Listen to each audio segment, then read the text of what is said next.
사람들은 다 꿈을 가지고 살아갑니다. 예수님을 믿는 사람이나 안 믿는 사람이나 다 꿈을 가지고 살아갑니다. 근데 그 꿈을 다르게 이야기하면 희망이다 이렇게 이야기할 수 있는데, 그 꿈은 언제나 지금보다 좀 더 나은 삶, 나은 환경을 생각한다는 것이죠. 그렇게 꿈을 가지고 살다가 나이가 먹어서 그 꿈을 이루지 못했으면 그 자녀들에게 또 자손들에게 그 희망의 꿈을 소원하기도 합니다. 이 예수님 안에 있는 사람들도 그렇다는 거지요. 근데 이 하나님의 꿈은 다른 것들보다 더 강력한 미래가 되고 희망이 된다는 사실을 기억하기를 바랍니다. 오늘 하나님의 꿈이란 제목으로 말씀을 전할 때 주의 은혜가 여러분 모두에게 임하기를 축원합니다. 오늘 요약의 말씀을 함께 읽겠습니다. 사람들은 모두가 꿈을 가지고 살아갑니다. 그런데 하나님이 주시는 꿈이 있습니다. 하나님의 꿈은 사명과 축복입니다. 할렐루야. 오늘 본문은 꿈꾸는 사람 이렇게 말하기도 하는 요셉이 꿈꾼 이야기를 이제 하고 있습니다. 이 꿈꾸는 이 요셉에게 하나님이 주신 이 꿈은 사명이고 그리고 반드시 얻게 될 축복이라는 것입니다. 하나님이 주시는 꿈에는 반드시 사명이 있고 그것을 이루는 날에는 반드시 하나님이 그 복을 누리는 은혜를 주신다는 걸 기억하기를 축원합니다. 여러분들은 어떤 꿈을 가지고 있나요? 예수님을 믿는 모든 사람들은 다 하나님이 주신 꿈입니다. 왜냐하면 우리의 최고의 꿈은 천국에 가는 것이기 때문입니다. 그러므로 그 천국 가기까지의 모든 꿈을 꿈꾸는 그 여정은 다 우리가 하나님 안에서 누려야 될 은혜고 그 사명을 이루기 위한 여정이며 그 여정 속에 하나님의 아름다운 삶 속에서 우리가 얻는 것을 하나님과 동행하고 그리고 형통한 은혜 속에서 삶을 누리다가 천국에서 위대한 하나님의 나라의 복을 누리는 것임을 기억하기를 바랍니다. 오늘 이 요셉의 이야기를 여러분들에게 좀 자세히 나누려고 합니다. 이 요셉은 오늘 본문에 보면 꿈꾼 이야기를 합니다. 내 단은 일어서고 형들의 단은 내 단에 절하였습니다 라고 고백합니다. 또 해달별과 11별이 있는데 그 해달별과 11별이 내게 내 별에게 이제 절하더이다 이렇게 이야기하고 있습니다. 그랬더니 형들이 미워하고 시기했다 이렇게 이야기합니다. 이 두 가지 사건의 그 꿈을 통해서 왜 곡식 단은 11단만 이야기하고 그 다음에 해달별은 왜 해와 달과 11별만 안 하고 해와 달이 이렇게 했을까라고 생각해 보면 단이란 것은 곡식이죠. 양식입니다. 그래서 11단이 자기 단에게 절했다는 것은 형들이 고개를 숙임으로 형제들에게 나눌 때 고개를 숙이고 고마워할 일들에 대한 상징입니다. 엄마 아버지는 어떻게 됐나요? 여러분, 부모는 자녀가 영원히 섬기고 먹여야 할 대상이기 때문에 거기에는 11단이 고개를 숙일지언정 어머니와 아버지를 상징하는 단은 이래 꿈에 나타나지 않는 겁니다. 하나님은 부모에게 늘 감사하라, 내 부모를 공경하라 하면서 이 양식에 대한 섬김을 이야기하고 있는 것입니다. 근데 해달별은 무엇이냐면 권세라는 거지요. 요셉이 가지고 있는 권세 앞에 권세는 왕이 되면 자녀들도 다 이제 자녀뿐 아니라 부모들도 다 고개를 숙이는 거죠. 권세 앞에서의 고개 숙임. 그러니까 해와 달과 11별은 고개를 숙였지만 권세 앞에 양식으로는 부모는 섬김을 받고 형제들은 고개를 숙일 수 있다는 것입니다. 이 꿈을 꿨는데 이 꿈이 하나님의 꿈이라는 사실을 기억하기를 바랍니다. 이 하나님의 그 꿈을 꾸는 사람들에게 하나님은 은혜를 주시는데 여러분, 이 요셉은 하나님의 꿈을 받아들이고 그 꿈을 이제 그 마음에 새겨서 그 꿈이 이루어질 때까지 자기가 가져야 될 사명을 잊어버리지 않고 그 꿈을 이룸으로 말미암아 그 축복의 삶을 완성시킨 하나님의 사람이라는 걸 기억하기를 바랍니다. 그러므로 하나님의 꿈은 우리에게 이야기하는데 우리가 첫째 말씀을 함께 읽도록 하겠습니다. 하나님의 꿈은 예배자에게 임합니다. 할렐루야. 여러분, 하나님의 꿈은 예배자에게 임하는 것입니다. 오늘 이 요셉의 이야기를 잘못 이해하면 요셉은 채색 옷을 입었다라고 이야기하고 형들의 잘못을 아버지에게 말했다 이렇게 이야기하는 것만 보면 요셉이 이 야곱에게 특별히 사랑을 받아서 아무 일도 안 하고 무의도식하고 그냥 좋은 옷 입고 폼 잡고 돌아다닌 아들로 착각할 수 있는데 성경은 그런 아들, 그런 사람을 쓰지 않습니다. 오늘 본문을 잘 읽어야 되는 이유는 무엇이냐면 이 요셉 또한 형들과 더불어서 양치는데 열심을 냈던 아들이란 것입니다. 오늘 본문에 요셉이 17세의 소년으로 그 형들과 함께 양을 칠 때에 이렇게 말합니다. 17살 이전부터 이 요셉은 형들과 함께 양을 쳤다는 것이죠.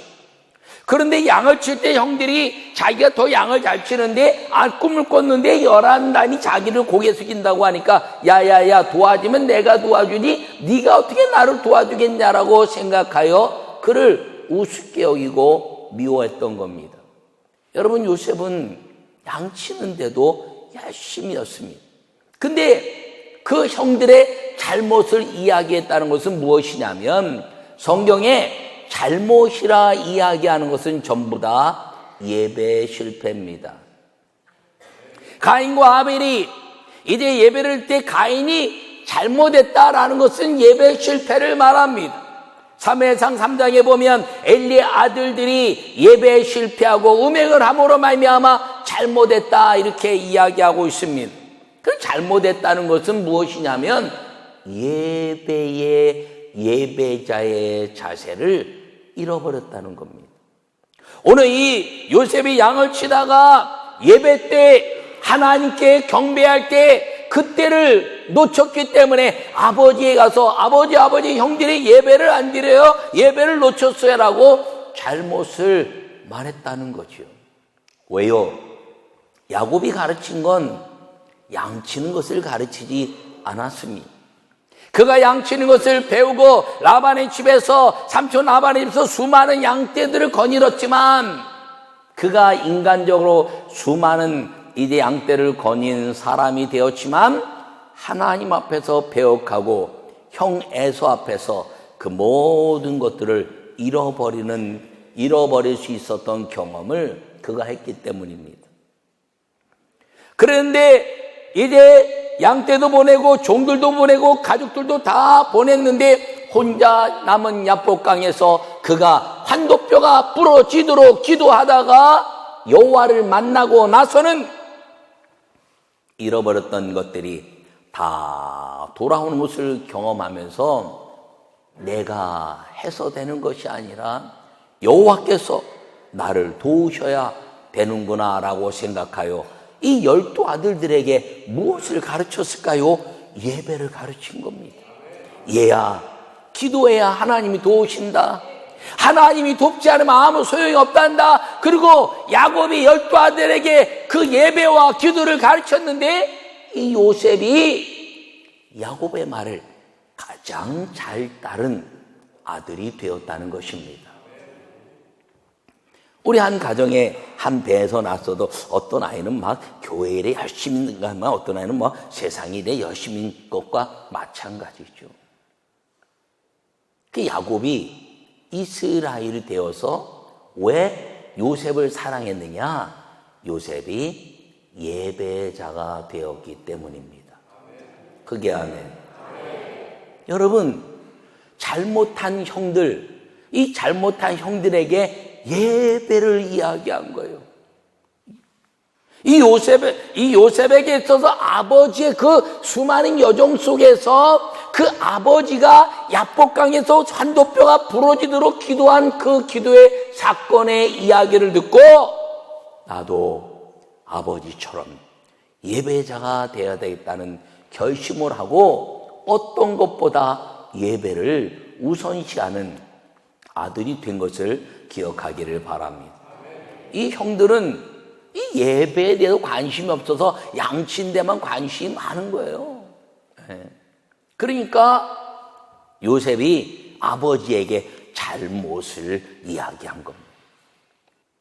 그런데요, 이 요셉에게 잘못을 이야기한 요셉에게 채색 옷을 입었다는 것은 요셉은 노년에 얻은 아들이므로 이스라엘이 여러 아들들보다 그를 더 사랑하므로.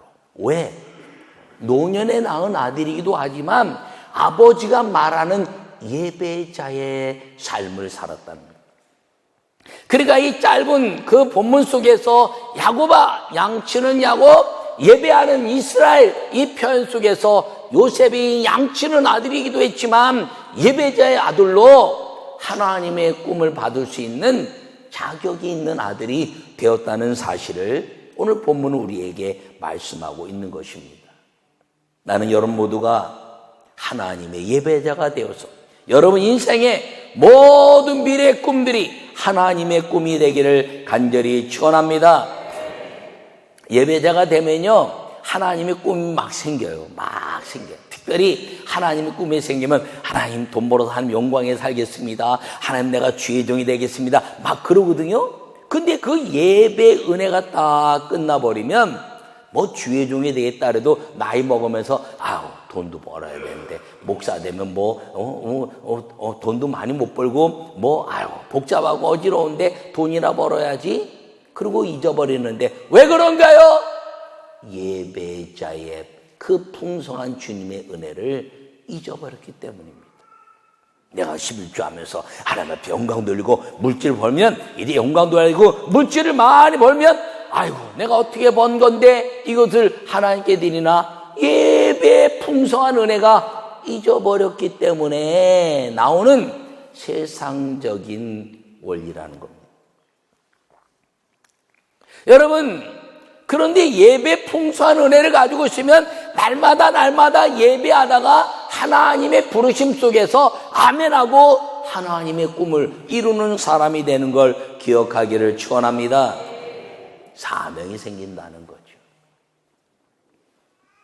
이 요셉에게는 꿈을 통해서 형들을 먹일 것, 그리고 이제 아버지와 어머니에 대한 명예와 권세 때문에 그들이 부끄럽게 살지 않게 될 것에 대한 꿈이 사명이 되었다는 사실을 기억하기를 바랍니다. 여러분들은 어떤 꿈이 있나요? 여러분들은 살아가면서 하나님이 주시는 어떤 사명이 있습니까? 사명은 하나님의 영광을 위하여. 그게 아멘. 그러므로 예배자로 얻은 하나님의 꿈은 자기의 욕망으로 세상적으로 변화가면 안 된다는 거예요. 그런데 그렇게 변하는 사람도 있다는 겁니다. 이스라엘의 초대 왕이기도 한 사울은 하나님이 꿈을 주셨어요. 근데 그가 하나님의 충만한 예배자의 삶을 잃어버리니까 그 왕으로서의 권세만 가지고 하나님의 방법을 떠나고 하나님의 영이 사라지는 것을 통해서 그는 하나님의 꿈을 이루지 못하게 된 것입니다. 여러분, 하나님의 꿈은요, 끝까지 바뀌지 않을 때 하나님이 영광을 받으시는데 그 끝까지 바뀌지 않기 위해서는 이 어떤 양을 치다가도 예배, 그리고 내 삶의 가치 중에서 가장 존귀한 내 모든 것들을 벗어버리고 하나님의 은혜로 입는 채석옷을 입는 이 예배자의 삶을 절대로 놓치지 않아야 하나님이 영광 받으신다는 사실을 기억하기를 축원합니다. 두 번째 함께 읽겠습니다. 하나님의 꿈은 삶의 승리가 있습니다. 할렐루야. 그의 형들을 시기하되 그의 아버지는 그 말을 간직해 두었다라고 오늘 11절에 읽었습니다. 여러분, 아버지 야곱이 이 요셉을 사랑하니까 형들이 미워하고 시기하는 걸 아니까 왜 그랬니? 너 이렇게 마음대로 꿈꿈이 무엇이냐? 이렇게 막 야단을 쳤습니다. 그러면서 그 말을 마음에 두었다는 것은 요셉이 하나님께 기도하는 아들이라고 믿었기 때문입니다. 여러분, 자기 자신이 세운 꿈에도 역경과 시련이 옵니다. 내가 꿈을 세웠어요. 나는 이런 사람이 돼야지. 그런데 그렇게 삶을 가기 위해서 역경과 시련이 없을 수는 없습니다. 그런데 자기가 세운 꿈을 이루기 위해서 역경과 그 고난과 시련을 이겨내면 나중에 뭐라면 내가 했어. 그리고 자기를 가르칩니다. 그런데 하나님의 꿈에도 역경과 시련이 옵니다. 그런데 하나님의 꿈에 역경과 시련이 온다 할지라도 이 예배자의 삶을 놓치지 않으면 하나님이 이기게 해주신 걸 기억하기를 바랍니다. 그 하나님이 이기게 해주시는 역경을 통해서 뭐라고 얘기하나요? 하나님이 이루셨습니다. 하나님이 하셨습니다. 하나님이 나를 동행해 주셨습니다. 이렇게 고백해서 자기가 한 일이 아니라 하나님이 하신 일을 내 자녀와 내 주변과 내 모든 사람들에게 여호와 하나님의 일하시는 역사를 자랑하게 되고 하나님의 그 꿈의 삶의 최고의 승리는 여호와의 이름, 예수 그리스도의 이름이 편만하게 증거되는 것임을 기억하기를 축원합니다. 여러분들의 꿈을 통해서 하나님의 이름이 높아지나요? 여러분이 이루는 그 모든 역경을 이겨낸 것을 통해서 여호와 하나님, 예수님의 그 아름다운 은혜가 여러분들을 통해서 증거되고 있습니까? 그렇다면 그 꿈은 여러분들이 세운 것이 아니라 하나님이 만드시는 꿈이 된다는 것을 기억하기를 바랍니다. 근데 내가 했어. 이것은요, 하나님의 꿈도 내 것으로 바꿔서 하나님이 사라지게 한다는 것입니다. 여러분, 이 요셉의 역경은 참으로 힘들었습니다. 얼마나 힘들었겠습니까? 오늘 보면 17살 때 형들에 의해서 노예로 팔려갔습니다. 노예로 팔려가서 살다가 왕의 죄수들이 있는 그 죄인의 감옥에 들어갔어요. 죄인이 됐다는 거예요. 죄수가 됐다는 거죠. 근데 놀라운 건 그 두 번의 사건을 통해서 성경이 말하는 건 여호와께서 함께 하시니 요셉이 형통하였더라. 여러분, 그게 어떻게 형통한 겁니까? 노예로 팔려가고 말입니다. 죄인인데 어떻게 형통했다래요? 그런데 그 안에서 요셉이 한 일은 예배자의 삶, 기도와 예배를 잊지 않았다는 것입니다. 그래서 그 안에서 하나님이 일하시니 그 역경 속에서 가정 총무가 되고 그 역경과 시련 속에서 감옥에서 총무를 대신한 리더십으로 세웠다는 거죠. 그 역경과 시련과 고난 속에서 하나님이 도우심으로 말미암아 형통케 되는 사람, 그것은 하나님의 예배자로서 꿈을 갖는 삶의 승리라는 것을 기억하기를 바랍니다. 여러분, 이 사건을 보면요, 너무너무 안타깝지 않습니까? 17살에 그 아주 그 아버지 야곱에게 사랑받던 아들이 언젠가 이제 그 사랑하는 형들로 인하여 팔려갔을 때, 그러나 하나님의 꿈을 갖는 삶의 승리가 있는 사람은 원망하거나 좌절하거나 낭망하지 않는 것입니다. 이 요셉이 이제 요셉의 그 애굽의 총리가 되고, 그리고 형들이 이제 그 앞에 무릎 꿇고 양식을 먹게 되었을 때 요셉이 한 말은 때가 왔구나, 드디어 내가 저것들을 가만두지 않겠다라고 생각한 것이 아니라, 형들이여, 오늘 이 기근의 나를 위해서 여호와께서 나를 앞서 보내신 성각자입니다. 여러분 놀랍지 않습니까? 보통 우리 같으면 원수를 갚을 때가 왔다고 그러는데, 하나님이 나를 미리 보내셔서 이 역경과 고난과 시련과 그리고 정말 고난의 그 어린 나이를 통과한 것들을 하나님의 풍부한 은혜로 말할 수 있었다는 것은 이 요셉이 절대로 하나님과 동행하는 일을 놓치지 않았다는 거죠. 놓쳤다면 인간적인 힘을 발휘했을 겁니다. 그러나 총리가 된 것도, 내가 여기 와서 하나님의 은혜로 살아난 것도 다 하나님의 꿈 때문이었다는 것을 마음에 새기고, 그는 예배자와 기도자로 살았기 때문에 그는 모든 것들을 하나님의 은혜입니다라고 그 용서할 수 있었던 것이라는 것을 마음에 새기기를 간절히 축원합니다. 하나님이 동행하는 사람, 요셉이 여호와께서 동행하시니 함께하시니 형통했다는 것. 여러분, 요셉의 꿈은 애굽의 총리가 되는 게 아니에요. 요셉의 꿈이 애굽의 총리라면, 총리 안 되면 다 하나님의 그 저주받은 백성입니까? 아니에요. 주님은 요셉이 총리가 될 것이다라고 말씀하지 않았습니다. 주님은 형들의 단이 고개 숙일 것이고 해와 달과 11별이 고개 숙일 것이다 라고 말했습니다. 그 과정에서 요셉의 총리는 지나가는 하나님의 도구라는 것이죠. 노예도 하나님의 지나가는 때요, 죄인의 삶도 하나님의 지나가는 때요, 총리의 삶도 하나님의 지나가는 때라는 거예요. 근데 그것의 삶에 있어서 잊어버리지 않은 요셉의 삶은 무엇이냐면 하나님이 함께 하심으로 형통했다. 할렐루야. 노예도 죄수 때도 총리 때도 형통했다는 것입니다.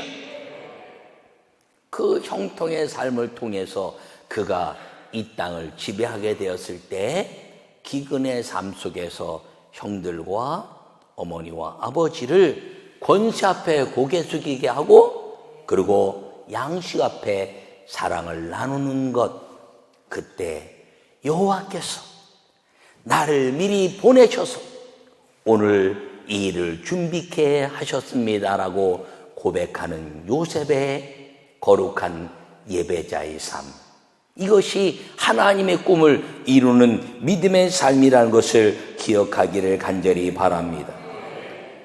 역경은 지나가고 하나님의 꿈은 반드시 이루어집니다. 여러분, 그래서 이 하나님의 꿈을 실현해내는 우리 모두가 되기를, 여러분 가정에서, 여러분 교회에서, 그리고 이 민족과 세계 가운데 하나님의 꿈을 아름답게 예배자와 삶의 승리자로 꿈을 이뤄내는 믿음의 성도들이 다 되시기를 간절히 축원합니다.